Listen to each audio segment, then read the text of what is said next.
ఈరోజు మనం స్టేట్లో భాగంగా EVS paper 1 history and culture of India టాపిక్ను ఒకసారి పరిశీలిద్దాం. భారతదేశ చరిత్ర, సంస్కృతి వీటికి సంబంధించిన టాపిక్ని. ఈ టాపిక్ మనకి ఎగ్జామినేషన్ పాయింట్ ఆఫ్ వ్యూలో వెరీ ఇంపార్టెంట్. ఎక్కువ బిట్లు రావడానికి అవకాశం ఉంది. కాబట్టి అభ్యర్థులు గుర్తుంచుకోవాల్సిన అంశం ఏంటంటే ఈ చాప్టర్ని ఎక్కువ శ్రద్ధతోటి చదివి నోట్స్ కూడా రాసుకోవాలి. భారతదేశ నాగరికతలు 1921-22 సంవత్సరంలో సర్ జాన్ మార్షల్ సింధు ప్రాంతంలో త్రవ్వకాలు నిర్వహించాడు. Very important. మన భారతదేశానికి స్వతంత్రం రాక పూర్వము 1921-22 సంవత్సరంలో పురావస్తు శాఖ ఆధ్వర్యంలో సర్ జాన్ మార్షల్ గారు ఏం చేశారు అంటే కొన్ని త్రవ్వకాలు భారతదేశ చరిత్ర సంస్కృతి మీద పరిశీలిద్దామని కొన్ని త్రవ్వకాలు నిర్వహిస్తున్నాడు. ఈ త్రవ్వకాల్లో భాగంగా 1921-22లో అతడు సింధు ప్రాంతంలో త్రవ్వకాలు నిర్వహించాడు. ఈ త్రవ్వకాల్లో హరప్పా నాగరికత వెలుగులోకి వచ్చింది. Very important bit. చాలాసార్లు అడిగాడు, హరప్పా నాగరికత ఎవరి త్రవ్వకాల వల్ల బయలుపడింది అంటారు. అంటే సర్ జాన్ మార్షల్. అదేవిధంగా ఏ సంవత్సరం? 1921-22 సంవత్సరం. Very important. ఏ పట్టణం బయలుపడింది? హరప్పా పట్టణం. అదేవిధంగా ముఖ్య నగరాలు హరప్పా, మొహంజదారో. ఇక్కడ ఈ నాగరికతలో ముఖ్యమైన పట్టణాలు హరప్పా, మొహంజదారో, కొన్ని ముఖ్యమైన నగరాలు ఉన్నాయి. అదేవిధంగా పురావస్తు త్రవ్వకాల్లో బయలుపడిన మొదటి నగరం హరప్పా నగరం. అందువల్లే దీనికి హరప్పా సంస్కృతి అని పేరు పెట్టారు. ఈ సర్ జాన్ మార్షల్ ఆధ్వర్యంలో త్రవ్వకాలు జరిపినప్పుడు ఆ త్రవ్వకాల్లో మనకి ఇక్కడ కొన్ని నగరాలు బయటపడ్డాయని చెప్పాము. అది హరప్పా. మొదట బయటపడ్డది హరప్పా. అందుకోసమే ఈ నాగరికతకి ఏం పేరు పెట్టారంటే హరప్పా సంస్కృతి, హరప్పా నాగరికత అని పేరు పెట్టారు. ఈ హరప్పా నాగరికత యొక్క లక్షణం ఏంది అంటే పట్టణ నాగరికత. Very important bit. చాలాసార్లు అడగడం కూడా జరిగింది. హరప్పా ప్రజల ముఖ్య వృత్తి. మరి వాళ్ళు ప్రధానంగా వ్యవసాయాన్ని వాళ్ళ ముఖ్య వృత్తిగా చేసుకున్నారు. ఇది చాలాసార్లు previous bit. Examination point of వ్యూలో వీటి మీద అడుగుతుంటాడు. హరప్పా ప్రజల ముఖ్య వృత్తి వ్యవసాయం, వాళ్ళు అగ్రికల్చర్ చేశారు. ఎందుకంటే సింధు నది మైదాన ప్రాంతంలో వారు సారవంతమైన నేలలు ఉన్నాయి. ఆ సారవంతమైన నేలల కోసం వాళ్ళు ఏం చేశారు అంటే అక్కడ పంటలు పండించడం నేర్చుకున్నారు, అక్కడ వ్యవసాయం చేశారు. అదేవిధంగా వాళ్ళు పండించిన ప్రధాన పంటలు హరప్పా ప్రజల యొక్క ప్రధాన పంటలు గోధుమ, బార్లీ, వరి. Very important. చాలాసార్లు బీటు కూడా అడిగాడు. వీరి ప్రధాన రేవు పట్టణం లోతాల్. ఇది 2017 టీఆర్టీ ఎగ్జామ్లో అడగడం జరిగింది. ప్రధాన రేవు పట్టణం ఏది? లోతాల్. అదేవిధంగా వీరి లిపి, ఇది కూడా వెరీ ఇంపార్టెంట్. బొమ్మల లిపి. ఆ కాలంలో బొమ్మలు వేసి అంటే మానవులు ఏం చేశారు అంటే గుహల మీద, తర్వాత గోడల మీద, వాళ్ళు నివసించే ప్రదేశాల మీద, అదేవిధంగా దేవాలయాల మీద వాళ్ళు కొన్ని బొమ్మలు చిత్రీకరించారు. ఈ బొమ్మల చిత్రీకరణ ద్వారా వారి యొక్క సంస్కృతి, వారి ఆచార అలవాట్లు, వారి యొక్క నాగరికత ఇవన్నీ అవన్నీ తెలుస్తుంటాయి వాటి ద్వారా మనకు. నెక్స్ట్ సింధు ప్రజల మతం. Very important. వీరు ప్రధానంగా అమ్మ తల్లిని, పశుపతిని అంటే శివుని రూపంలో ఉండే పశుపతిని ఆరాధించారు. ఇది ప్రీవియస్ వెరీ ఇంపార్టెంట్ బిట్. చాలాసార్లు టెట్లో అడిగాడు, డిఎస్లో అడిగాడు. వీళ్ళు అమ్మ తల్లిని, పశుపతిని ప్రధానంగా ఆరాధిస్తారు. అదేవిధంగా వీళ్ళు రావి చెట్టును పవిత్రంగా భావిస్తారు. వీళ్ళు సింధు ప్రజలు రావి చెట్టును పవిత్రంగా భావిస్తారు. ఇది కూడా చాలాసార్లు ఎగ్జామ్లో అడగడం జరిగింది. నెక్స్ట్ వీరి పురుష దేవత పశుపతి. అంటే పశుపతి శివుని రూపంలో ఉండే ఈ పశుపతిని వీళ్ళు పూజిస్తూ ఉంటారు. Very important. ఈ ఏరియా నుంచి ఖచ్చితంగా ఒక క్వశ్చన్ ఎగ్జామినేషన్ పాయింట్ ఆఫ్ వ్యూలో వస్తుంది. కాబట్టి అభ్యర్థులు గుర్తుంచుకోవాలి. వేద నాగరికత. వేదాలు ఎన్ని మనందరికీ తెలుసు. 1 ఋగ్వేదం, 2 యజుర్వేదం, 3 సామవేదం, 4 అథర్వణ వేదం. వేదాలకు సంబంధించి మరి దీంట్లో ప్రాచీనమైనది ఏంది? వేదాల్లో ఈ 4 వేదాల్లో ప్రాచీనమైనది ఋగ్వేదం ప్రాచీనమైనది. ఇది కూడా వెరీ ఇంపార్టెంట్ బిట్. చాలాసార్లు ఎగ్జామ్లో అడిగాడు. వేదాలలో ప్రాచీనమైనది ఋగ్వేదం. ఋగ్వేదాన్ని ఎప్పుడు సంకలనం చేశారు అని అడిగారు. అంటే 3500 సంవత్సరాల తర్వాత వీళ్ళు ఏం చేశారంటే సంకలనం చేశారు. అంటే మామూలు అంతకుముందు వాళ్ళు నోటికే ఒక తరం నుంచి మరొక తరానికి అందిస్తూ వచ్చారు. ఆ తర్వాత వీరిని లిఖిత రూపంలో రాయడం జరిగింది. తర్వాత వీరి దేవతల్లో ప్రధానమైన వారు వెరీ ఇంపార్టెంట్ అగ్ని, ఇంద్రుడు. అగ్నిదేవుడు, ఇంద్రుడు ప్రధానమైన దేవతలు. తర్వాత ఈ సింధు ప్రజలు ఒక ప్రత్యేకమైన పానీయాన్ని ఉపయోగించారు. అదేంటిదంటే సోమలత అనే ఒక ప్రత్యేకమైన పానీయం తయారీకి వాడే మొక్క, దాని నుంచి వాళ్ళు పానీయం తయారు చేశారు. ఆ కాలంలో సమాజంలో 4 వర్ణాలు ఉన్నాయి. ఒకటి బ్రాహ్మణులు, రెండోది క్షత్రియులు, మూడోది వైశ్యులు, 4 శూద్రులు. ఆ కాలంలో సమాజంలో 4 చాతుర్వర్ణ వ్యవస్థ అమల్లో ఉండేది. చాతుర్వర్ణ వ్యవస్థ ఇది కూడా వెరీ వెరీ ఇంపార్టెంట్ బిట్, చాలాసార్లు అడిగాడు. నెక్స్ట్ ప్రాక్టీస్ బిట్లు, వీటికి సంబంధించి ఒకసారి ప్రాక్టీస్ బిట్లు చూద్దాం. 1922లో సింధు నాగరికత తవ్వకాలు జరిపిన వ్యక్తి ఎవరు అంటారు? Option A sir John Marshall, option B V A Smith, option C D D Kosambi, option D పైదేది కాదు. మరి 1922లో సింధు నాగరికత తవ్వకాలు జరిపింది sir John Marshall. Very very important ఇది. నెక్స్ట్ అదేవిధంగా సింధులోయ నాగరికతకు సంబంధించి బయల్పడిన మొదటి నగరం ఏది? ఇది కూడా very very important. Option A Harappa, రెండోది Mohenjodaro, B C Lothal, D Chanhudaro. ఇంతకుముందు ఈ బిట్ చాలాసార్లు అడిగాడు. హరప్పా, ఆన్సర్ ఏంటంటే హరప్పా. సింధు ప్రజలు ఆరాధించే చెట్టు, ఇది చాలాసార్లు మొన్న టెట్ ఎగ్జామ్లో అడిగాడు. అంతకుముందు గ్రూప్ 2లో కూడా ఈ బిట్ అడగడం జరిగింది. ఎస్ఐ కానిస్టేబుల్లో అడిగారు. సింధు ప్రజలు ఆరాధించే చెట్టు ఆప్షన్ ఏ రావి చెట్టు, ఆప్షన్ బి వేప చెట్టు, ఆప్షన్ సి మర్రి చెట్టు, ఆప్షన్ డి మేడి చెట్టు. ఏది అంటే రావి చెట్టు కరెక్ట్ ఆన్సర్. నెక్స్ట్ మౌర్య సామ్రాజ్యం, వీరి గురించి తెలుసుకోవడానికి మనకు అర్థశాస్త్రాన్ని రచించిన కౌటిల్యుడి గ్రంథం ఆధారం. అర్థశాస్త్రాన్ని ఎవరు రచించారు అంటే కౌటిల్యుడు రచించాడు. ఇది కూడా వెరీ వెరీ ఇంపార్టెంట్ బిట్, చాలాసార్లు ఎగ్జామినేషన్ పాయింట్ ఆఫ్ వ్యూలో అడిగాడు. అర్థశాస్త్రాన్ని రచించినది ఎవరు? ఈ గ్రంథాన్ని రచించింది కౌటిల్యుడు. మరి ఈ గ్రంథంలో ఏం పేర్కొంటారు అంటే రాజ్యం అంటే ఏంది, రాజు యొక్క విధులేంది, రాజ్యం యొక్క విధులేంది, ప్రజల యొక్క విధులేమిటి, వాళ్ళ యొక్క బాధ్యతలు ఏమిటి, హక్కులేమిటి, రాజు యొక్క విధులేంది, బాధ్యతలేంది, ప్రభుత్వం యొక్క అధికారాలు ఏమిటి, ఇవన్నీ ఈ అర్థశాస్త్రం అనే గ్రంథంలో కౌటిల్యుడు చాలా విపులంగా చర్చించాడు. అదేవిధంగా ఇతని యొక్క చాణక్యుడు, వీరందరూ కూడా అంటే ఈ మౌర్య సామ్రాజ్యం తర్వాత నెక్స్ట్ మౌర్య చంద్రగుప్తుడు మౌర్య సామ్రాజ్యాన్ని స్థాపించాడు. Very very important bit. Maurya సామ్రాజ్యాన్ని స్థాపించిన వ్యక్తి ఎవరు? మౌర్య చంద్రగుప్తుడు. ఈ వంశంలో గొప్పవాడు ఎవరు? చాలాసార్లు అడిగాడు. అశోకుడు. మౌర్య సామ్రాజ్యంలో గొప్ప వ్యక్తి అశోకుడు. అశోకుడు కొన్ని శాసనాలు వేశాడండి, ఇది వెరీ వెరీ ఇంపార్టెంట్. అశోకుని శాసనాలు ప్రాకృత భాషలో బ్రాహ్మీ లిపిలో ఉన్నాయి. ఎగ్జామినేషన్ పాయింట్ ఆఫ్ వ్యూలో క్వశ్చన్ ఎట్లా అడుగుతాడంటే అశోకుని శాసనాలు ఏ భాషలో ఉన్నాయి అంటారు. అశోకుని శాసనాలు ప్రాకృత భాషలో బ్రాహ్మీ లిపిలో ఉన్నాయి. అశోకుడు ఒక గొప్ప యుద్ధం చేశాడు. ఆ యుద్ధం ఏంటిది అంటే కళింగ యుద్ధం. Very very important. అశోకుడు ఒకే ఒక పెద్ద యుద్ధం చేశాడు, అదేంటంటే కళింగ యుద్ధం. ఆ తర్వాత అశోకుడు ఇక యుద్ధాలను ఆపేశాడు. ఎందుకంటే కళింగ యుద్ధంలో అతడు విజయం సాధిస్తాడు. అశోకుడు విజయం సాధించి ఎన్నో వేల మంది ప్రాణాలు, లక్షల మంది ప్రాణాలు కోల్పోయి అందరి యొక్క దాన్ని చూసి అశోకుడికి తన జీవితం పైన కొద్దిగా విరక్తి, ఏహభావం కలుగుతుంది. నేను ఇంతమందిని చంపానని. ఆ యుద్ధంతో, కళింగ యుద్ధంతో అతడి యొక్క దాన్ని ఆపివేయడం జరిగింది. తర్వాత అశోకుడు కొన్ని చెప్పాడు. ఏం చెప్పాడంటే మానవుని యొక్క దుఃఖానికి కారణాలు ఏంది అని పరిశీలించాడు. అశోకుడు ఏం చెప్తాడంటే మానవుని యొక్క దుఃఖానికి కారణాలు కోరికలని చెప్పడం జరుగుతుంది. అశోకుడు బుద్ధుని బోధనలకు ప్రభావితుడయ్యాడు. అశోకుడు ముఖ్యంగా గౌతమ బుద్ధుని బోధనలకు ప్రభావితుడయ్యాడు. ఎందుకు ప్రభావితుడయ్యాడు అంటే కళింగ యుద్ధం చేసిన తర్వాత తన మీద తనకు అసహ్యం వేసింది. తర్వాత రాజు అంటే ఏంది, రాజ్యం అంటే ఏంది, వీటన్నిటి మీద చూసి అతడు కొన్ని వేల మంది ప్రాణాలు చనిపోవడానికి నేనే కారణమని అతడు చాలా కుమిలిపోయాడు.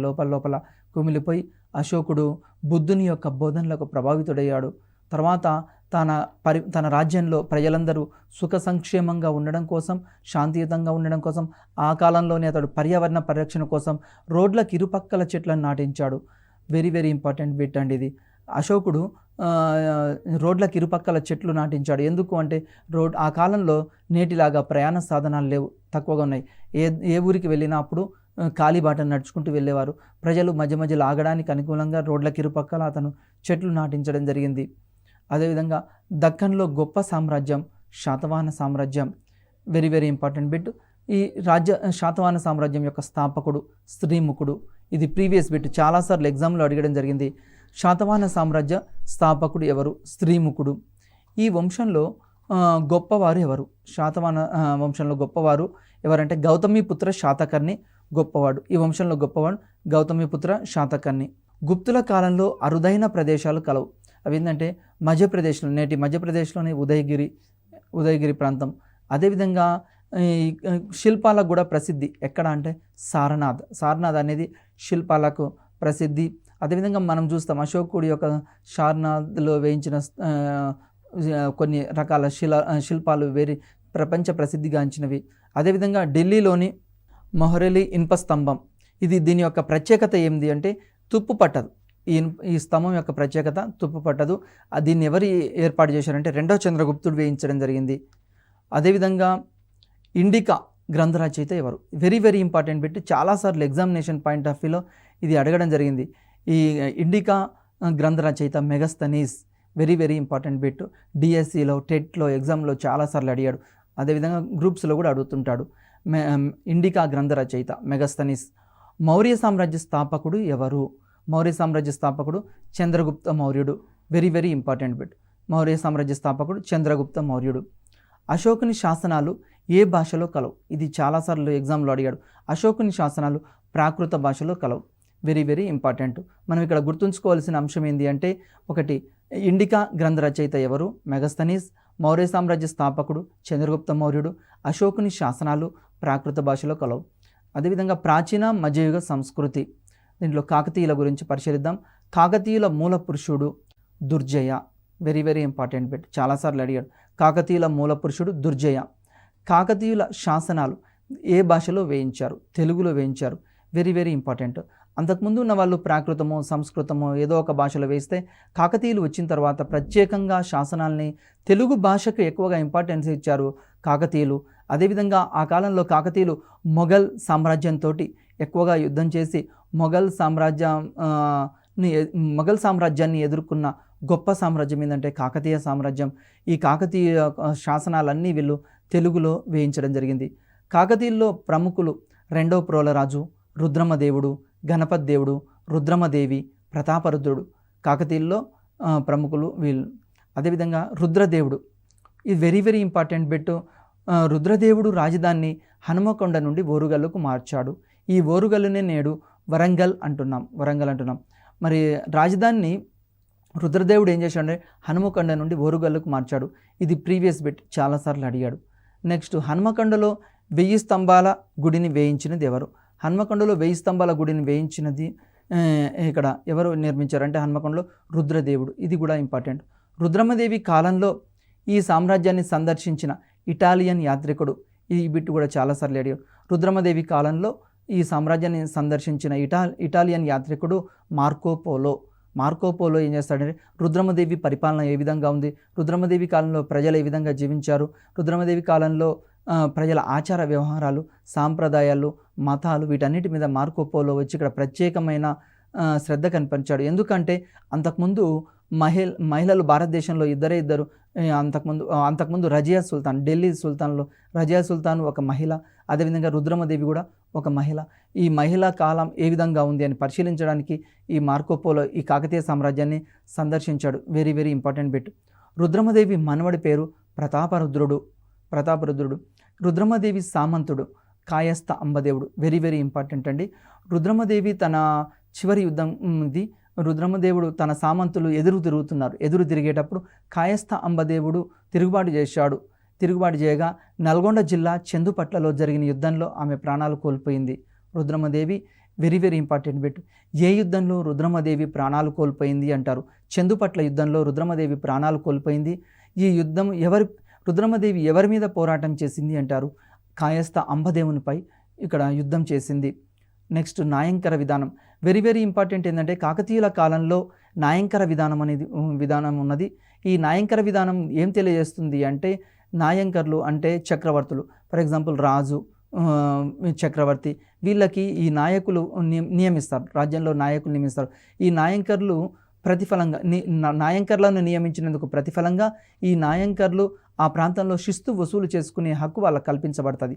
ఫర్ ఎగ్జాంపుల్, ఒక ఏరియా ఉందనుకోండి, ఆ ఏరియాకు ఒక నాయంకర్ని నియమించిండు చక్రవర్తి. నియమించినప్పుడు ఆ ఏరియాకు సంబంధించి కొంత రాబడి ఎవరికి చెల్లించాలి అంటే చక్రవర్తికి చెల్లించాలి.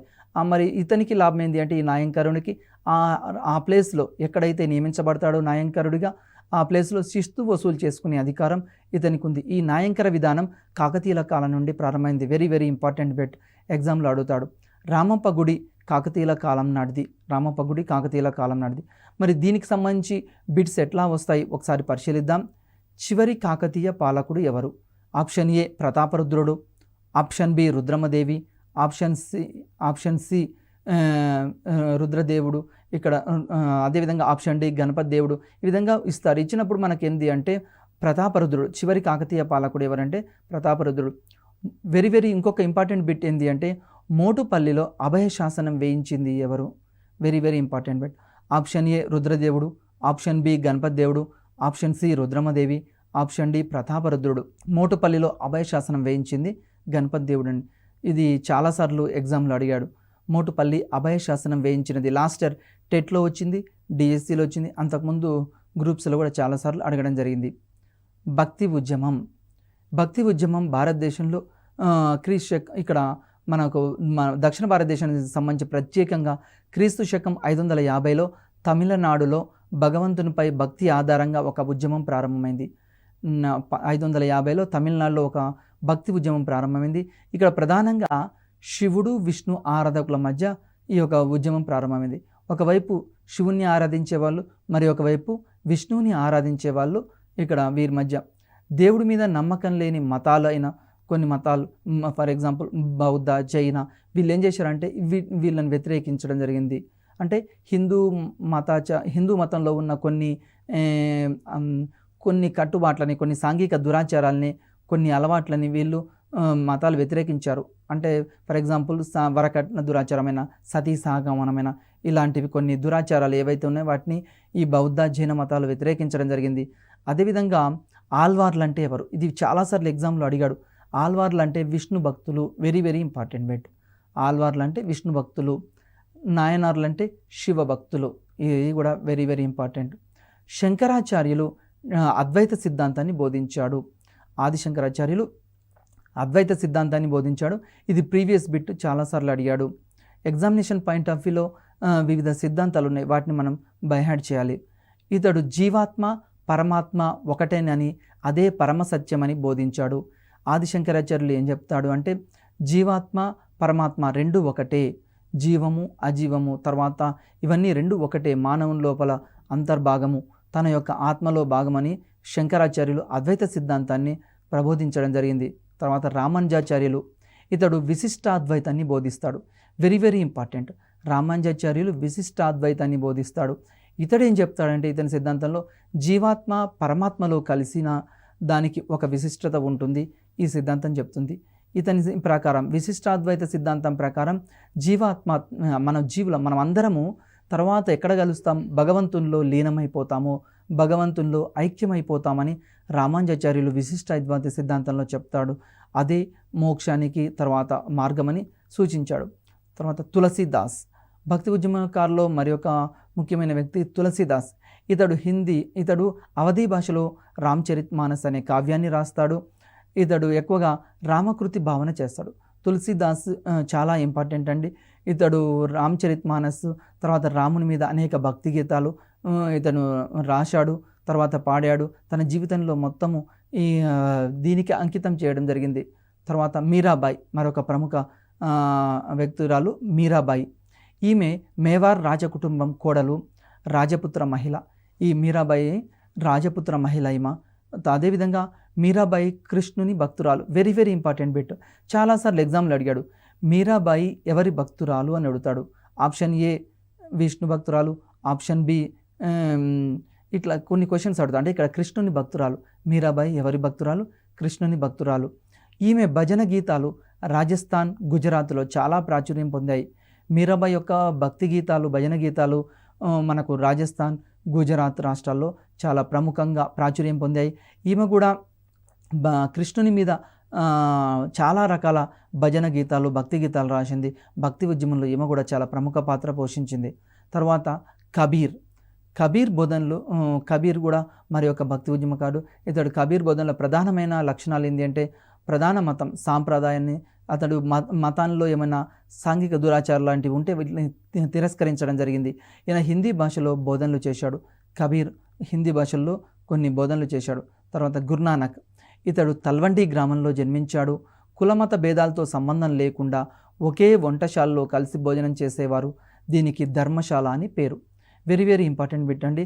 అంతకుముందు కులమత భేదాలతోటి ప్రజలు ఏం చేస్తారంటే మీ కులం వాళ్ళు వేరు, ఆ కులం వేరు, ఆ మతం వేరు, ఈ మతం వేరు, జాతి వేరు అని ఒక కులం వారు మరి ఒక కులము, ఒక మతం వారు మరి ఒక మతం వాళ్ళు కలిసి భోజనం చేయకపోయేవాళ్ళు. కానీ గురునానక్ ఏం చేస్తాడు అంటే కులమత భేదాలతోటి సంబంధం లేకుండా ఒకే వంటశాలను ఏర్పాటు చేసి దాంట్లో అన్ని కులాలు, మతాలు, జాతులకు సంబంధించిన వాళ్ళందరూ కలిసి భోజనం చేస్తారు. ఆ వంటశాలకు ఏం పేరంటే ధర్మశాల అని పేరు పెట్టాడు. తర్వాత ఇస్లాం, సూఫీ తత్వం. ఇస్లాం మతాన్ని మహమ్మద్ ప్రవక్త స్థాపించడం జరిగింది. ఇతడు క్రీస్తు శకం 570లో అరేబియాలోని మక్కాలో జన్మించాడు. Very very important bit. ఇతడు ఎక్కడ జన్మించాడు అని అడుగుతాడు. మహమ్మద్ ప్రవక్త మక్కాలో జన్మించాడు. ఇతని బోధనలు ఖురాన్లో ఉన్నవి. ఖురాన్లో ఇతని బోధనలు ఉంటాయి. తర్వాత క్రైస్తవ మతం, దీన్ని యేసుక్రీస్తు స్థాపించాడు. క్రైస్తవ మతాన్ని యేసుక్రీస్తు స్థాపించాడు. ఇతని బోధనలో ప్రధానంగా ప్రేమ, కరుణ, జాలి, దయ, భూతదయ ఇవి ప్రధానంగా ఉంటాయి. యేసుక్రీస్తు ప్రధానంగా ఏం చెప్తాడు అంటే ప్రజలకి ప్రేమతోటి మెలగాలని, ప్రపంచంలోని సోదరులాగా జీవించాలని, ప్రపంచ ప్రజలందరూ విశ్వ సౌభ్రాతృత్వంతో సోదర భావంతో మెలగాలని, కులాలు, మతం, జాతి, లింగ భేద భావాలు లేకుండా అందరూ కలిసిమెలిసి ఉండాలని సూచించడం జరుగుతుంది. అదేవిధంగా క్రైస్తవుల పవిత్ర గ్రంథం బైబిల్, అదే ముస్లింలకు ఖురాన్. మరి క్రైస్తవుల పవిత్ర గ్రంథం బైబిల్. తర్వాత ఈ చాప్టర్లో ఎట్లాంటి బిట్స్ వస్తాయని మనం ఒకసారి పరిశీలిస్తే, శంకరాచార్యులు బోధించిన తత్వం. Option A Advaitam, option B ద్వైతం, ఆప్షన్ సి విశిష్టాద్వైతం, ఆప్షన్ డి పైదేది కాదు. కరెక్ట్ ఆన్సర్ ఏంటి అంటే శంకరాచార్యులు బోధించిన తత్వం అద్వైతం. అద్వైతానికి సంబంధించిన వెరీ వెరీ ఇంపార్టెంట్. అదేవిధంగా ఆధునిక భారతదేశ చరిత్ర. ఒకసారి ఆధునిక భారతదేశ చరిత్రకు సంబంధించి మనం పరిశీలిద్దాం. భారతదేశంలో బ్రిటిష్ సామ్రాజ్యం 16వ శతాబ్దంలో ప్రారంభమైంది. ఈ రవి అస్తమించని బ్రిటిష్ సామ్రాజ్యం ప్రపంచంలోని అన్ని దేశాలని కూడా వీళ్ళు ఆక్రమించుకుంటూ వచ్చారు. చివరగా ఇక భారతదేశానికి కూడా రావడం జరిగింది. భారతదేశానికి వీరు 16వ శతాబ్దంలో రావడం జరిగింది. దానికి గల ప్రధాన కారణం ఏంటి అంటే బ్రిటన్లో మనకు పారిశ్రామిక విప్లవం అనేది వచ్చింది 16వ శతాబ్దంలో. బ్రిటన్లో ఎప్పుడైతే పారిశ్రామిక విప్లవం వచ్చిందో అక్కడ వస్తూత్పత్తి పెరిగింది, డిమాండ్ లేదు వస్తువులకి. వస్తూత్పత్తి బాగా పెరిగింది, వస్తువులకి డిమాండ్ లేదు. మరి ఆ డిమాండ్ కోసం బ్రిటిష్ వాళ్ళు ఏం చేశారంటే ప్రపంచంలోని వివిధ మార్కెట్లను అన్వేషించడం జరిగింది. ఈ వివిధ మార్కెట్లను అన్వేషిస్తూ ప్రపంచంలోని చాలా ప్రాంతాలను వీళ్ళు తమ మార్కెట్లకు అనుకూలంగా మార్చుకున్నారు. అదేవిధంగా భారతదేశానికి కూడా వీరు రావడం జరిగింది. ఆ పరిణామ క్రమంలోనే భారతదేశానికి వచ్చారు. భారతదేశంలో ఆంగ్లేయుల పరిపాలనకు బీజం వేసిన యుద్ధం ఏదంటే ప్లాసీ యుద్ధం. Very very important bit. Plassey యుద్ధం ఏ సంవత్సరంలో జరిగింది అంటాడు. ప్లాసీ యుద్ధం ఏ సంవత్సరంలో జరిగింది అంటే 1757 సంవత్సరంలో జరిగింది. చాలాసార్లు ఈ బిట్ ఎగ్జామ్లో అడిగాడు. ప్లాసీ యుద్ధం 1757 సంవత్సరంలో జరిగింది. అదేవిధంగా ప్లాసీ యుద్ధం భారతదేశంలో బ్రిటిష్ సామ్రాజ్యానికి ఒక బీజం పడితే క్రమక్రమంగా 1857 మే 10న మీరట్లో సిపాయిల తిరుగుబాటు చేశారు. ఇది కూడా వెరీ వెరీ ఇంపార్టెంట్. సిపాయిల తిరుగుబాటు ఎప్పుడు చేశారని అంటాడు. 1857 మే 10న మీరట్లో సిపాయిల తిరుగుబాటు చేశారు. ఈ సిపాయిలు తిరుగుబాటు చేయడానికి గల ప్రధాన కారణం దీన్ని ఒకసారి పరిశీలించినప్పుడు ఇక్కడ హిందువులు, ముస్లింలు ఉన్నారు. బ్రిటిష్ వాళ్ళు ఆ కాలంలో తమ తుపాకులకు ఏం చేస్తారు అంటే తుపాకులకు సంబంధించి వాళ్ళ తూటాల్లో ఆవు కొవ్వు, పంది కొవ్వు పూసిన తూటాలు ఉన్నాయి. ఈ ఆవు కొవ్వు పూసిన తూటాలను హిందువులకు ఇచ్చారు, పంది కొవ్వు పూసిన తూటాలని ముస్లింలకు ఇచ్చారు ఈ బ్రిటిష్ వారు. ఈ విధంగా చేసినప్పుడు సిపాయిలు దాన్ని వ్యతిరేకించడం జరిగింది. 1857 మే 10న మీరట్లో సిపాయిల తిరుగుబాటు జరిగింది. 1857 తిరుగుబాటు కాలంలో హైదరాబాదులో అప్పుడు ఇక్కడ ఎవరు నిర్వహించారంటే ఆంగ్లేయులకు వ్యతిరేకంగా పోరాడిన వ్యక్తి Turrebaz Khan. Very very important bit. సిపాయిల తిరుగుబాటు ఉత్తర భారతదేశంలో జరిగింది. దాంతోపాటు మన హైదరాబాద్, దక్షిణ భారతదేశంలో ఉన్న హైదరాబాద్ రాష్ట్రంలో కూడా సిపాయిల తిరుగుబాటు జరిగింది. దీనికి ఇక్కడ తుర్రేబాజ్ ఖాన్ నాయకత్వం వహించాడు. ఇతడు బ్రిటిష్ వారికి వ్యతిరేకంగా పోరాడడం జరిగింది. ఇతనికి మద్దతునిచ్చిన వ్యక్తి ఎవరు అంటే Maulvi Allauddin. Very very important. ఈ హైదరాబాద్ రాష్ట్రంలో సిపాయిల తిరుగుబాటుని కొనసాగించింది మొతుర్రేబాజ్ ఖాన్. ఇతనికి మద్దతు ఇచ్చింది Maulvi Allauddin. Very very important. తర్వాత భారత జాతీయోద్యమం 3 దశల్లో జరిగింది. ఒకటి మితవాదుల కాలం, రెండోది అతివాదుల కాలం, మూడోది గాంధీ యుగం. మితవాదుల కాలం 1885 నుంచి 1905 సంవత్సరం వరకు, అదేవిధంగా అతివాదుల కాలం 1905 నుండి 1920 వరకు, గాంధీ యుగం 1920 తర్వాత. మరి భారత జాతీయోద్యమంలో మితవాదుల దశ 1885 డిసెంబర్లో ఏమైందంటే ముంబైలో భారత జాతీయ కాంగ్రెస్ని స్థాపించడం జరిగింది. వెరీ వెరీ ఇంపార్టెంట్ బిట్ ఏంటంటే భారత జాతీయ కాంగ్రెస్ని ఎప్పుడు ఏర్పాటు చేశారని అడుగుతాడు. ఇది ఇంపార్టెంట్. మరి భారత జాతీయ కాంగ్రెస్ తొలి సమావేశానికి ఎంతమంది సభ్యులు హాజరయ్యారు? ఇది కూడా వెరీ వెరీ ఇంపార్టెంట్ బిట్. భారత జాతీయ కాంగ్రెస్ తొలి సమావేశానికి 72 మంది ప్రతినిధులు హాజరయ్యారు. భారత జాతీయ కాంగ్రెస్ తొలి సమావేశానికి 72 మంది సభ్యులు హాజరయ్యారు. అదేవిధంగా భారత జాతీయ కాంగ్రెస్ సమావేశాలు ఈ విధంగా జరుగుతున్నప్పుడు 1905 వచ్చే వరకు భారతదేశంలో ఏమైందంటే వందే మాతర ఉద్యమం ప్రారంభమైంది. భారతదేశంలో వందే మాతర ఉద్యమం ఇది ఇక్కడ నుంచి అతివాదుల కాలం ప్రారంభమైంది. మరి మితవాదుల కాలంలో ఏం చేశారు అంటే ప్రజలు అంతా ఇక్కడ జాతీయ నాయకులందరూ బ్రిటిష్ ప్రభుత్వానికి విజ్ఞాపనల ద్వారా తమ కోరికలు వెలుగుచ్చారు. 1885 నుంచి 1905 వరకు మితవాదుల కాలంలో విజ్ఞాపనలు ఇవ్వడం, మన కోరికలు తీర్చడమని చెప్పడం. 1905 నుంచి 1920 మధ్య కాలంలో అతివాదులు బాలగంగాధర్ తిలక్ ఇలాంటి వాళ్ళు వచ్చారు. ఈ కాలంలో ఏమైంది అంటే వారు ప్రభుత్వానికి వ్యతిరేకంగా, బ్రిటిష్ ప్రభుత్వానికి వ్యతిరేకంగా పోరాడడం జరిగింది. తరువాత దీనిలోనే భాగంగా ఇక్కడ వందే మాతర ఉద్యమం కూడా రావడం జరిగింది. అదేవిధంగా ముస్లిం లీగును కూడా 1906 సంవత్సరంలో ఏర్పాటైంది. ఈ ముస్లిం కూడా భారత జాతీయోద్యమంలో ప్రముఖ పాత్ర పోషించింది. ముస్లింలందరినీ ఒకే తాటిపైకి తీసుకురావడం ఇది కూడా భారత జాతీయోద్యమంలో ఒక భాగంగా కొనసాగింది. దాని తర్వాత శాసనోల్లంఘన ఉద్యమం ప్రారంభమైంది. అయితే 1916 సంవత్సరంలో గాంధీజీ భారతదేశానికి వస్తాడు. 1916 సంవత్సరంలో గాంధీజీ ఏం చేశాడంటే భారతదేశానికి వచ్చాడు. అంతకుముందు సౌత్ ఆఫ్రికాకు వెళ్తాడు. సౌత్ ఆఫ్రికా నుంచి తిరిగి ఇండియాకు వస్తాడు. ఇండియాలో భారత ప్రజలు ఈ బ్రిటిష్ పాలనకు చాలా ఇబ్బందులు పడుతున్నారని, బ్రిటిష్ పాలనలో చాలా ఇబ్బందులు పడుతున్నారని గ్రహించి ఇతడు ఏం చేశాడు అంటే భారతదేశంలో కూడా ఒక జాతీయ ఉద్యమాన్ని, స్వాతంత్రోద్యమాన్ని పోరాడాలని నిర్ణయించుకున్నాడు. దానికి అనుగుణంగానే 1919 సంవత్సరంలో ఇక్కడ మనకు జలియన్ వాలా బాగ్ సంఘటన జరిగింది. ఆ సంఘటన గాంధీని కలిసివేసింది. ఆ తర్వాత ఇంకా ఏం చేశాడంటే వివిధ రకాల ఉద్యమాలు 1920లో సహాయ నిరాకరణ ఉద్యమాన్ని కూడా గాంధీజీ ప్రారంభిస్తాడు. ఈ సహాయ నిరాకరణ ఉద్యమాన్ని కూడా బ్రిటిష్ వాళ్ళకి మనం సహాయం చేయొద్దు అని పోరాటం చేశాడు. అంటే వివిధ దశలో గాంధీజీ భారత జాతీయ కాంగ్రెస్ని ఇక్కడ ముందుకు నడిపిస్తూ తర్వాత భారత జాతీయోద్యమాన్ని ముందుకు తీసుకుపోతున్నాడు. ఈ క్రమంలోనే శాసనోల్లంఘన ఉద్యమం, అదేవిధంగా ఉప్పు సత్యాగ్రహం 1930-32 మధ్యకాలంలో జరిగింది. ఈ ఉప్పు సత్యాగ్రహం జరగడానికి ముందు 1929లో జవహర్లాల్ నెహ్రూ అధ్యక్షతన ఒక సమావేశం జరిగింది. అదేంటి అంటే సంపూర్ణ స్వరాజ్ తీర్మానం తమ లక్ష్యంగా కాంగ్రెస్ సమావేశం ప్రకటించింది. ఇక్కడ కాంగ్రెస్ 1929లో లాహోర్ సమావేశం ఏర్పాటైంది. ఈ సమావేశంలో ఏం తీర్మానించారు అంటే సంపూర్ణ స్వరాజ్ తీర్మానించారు. ఈ సంపూర్ణ స్వరాజ్ తీర్మానించి 1930 జనవరి 26న మేము బ్రిటిష్ వాళ్ళకి వ్యతిరేకంగా పోరాటం చేస్తున్నామని ప్రకటించడం జరిగింది. దీనిలోనే భాగంగానే వాళ్ళు ఏం చేశారంటే పూర్ణ స్వరాజ్ తీర్మానాన్ని కూడా ఆమోదించారు. అందుకోసమే మనకు స్వతంత్రము వచ్చిన తర్వాత భారత రాజ్యాంగం 1949 నవంబర్ 26వ తారీఖు రోజు కంప్లీట్ అయినా కానీ 1950 జనవరి 26వ తారీఖు రోజు భారత రాజ్యాంగం ఎందుకు అమల్లోకి వచ్చింది అంటే ఇదే కారణం. 1929లో భారత జాతీయ కాంగ్రెస్ సమావేశంలో తీసుకున్న నిర్ణయాన్ని వీళ్ళు శిరసా వహిస్తూ 1950 జనవరి 26న భారత రాజ్యాంగం అమల్లోకి రావడానికి ఇదొక కారణం. నెక్స్ట్ అదేవిధంగా గాంధీ ఉప్పు సత్యాగ్రహాన్ని 1930 మార్చి 12న ప్రారంభించడం జరిగింది. తర్వాత ఉప్పు సత్యాగ్రహం ప్రారంభమైంది దండి గ్రామం. Very very important bit. Gujarat రాష్ట్రంలో సబర్మతి ఆశ్రమం నుండి ఇది ప్రారంభమైంది దండి ఉప్పు సత్యాగ్రహం అనేది. తర్వాత దీనికి సంబంధించిన కొన్ని ఇంపార్టెంట్ బిట్స్ ఉన్నాయి. మొట్టమొదటిది మనం పరిశీలిద్దాం. భారత జాతీయ కాంగ్రెస్ మొదటి సమావేశం అధ్యక్షుడు ఎవరు? భారత జాతీయ కాంగ్రెస్ మొదటి సమావేశానికి అధ్యక్షుడు WC బెనర్జీ.